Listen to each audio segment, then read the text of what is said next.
நாடு முழுவதும் இன்று கிருஷ்ண ஜெயந்தி விழா கோலாகலமாக கொண்டாடப்படுகிறது. அதர்மத்தை அழித்து தர்மத்தை நிலைநாட்டுவதற்காக பகவான் பூலோகத்தில் அவதரித்த நாள் கிருஷ்ண ஜெயந்தியாக கொண்டாடப்படுகிறது.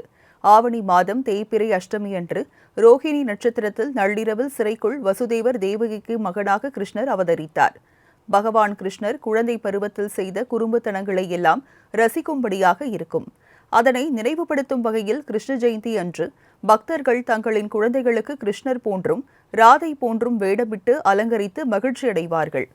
இந்த ஆண்டு கிருஷ்ண ஜெயந்தி நாடு முழுவதும் கோலாகலமாக கொண்டாடப்படுகிறது.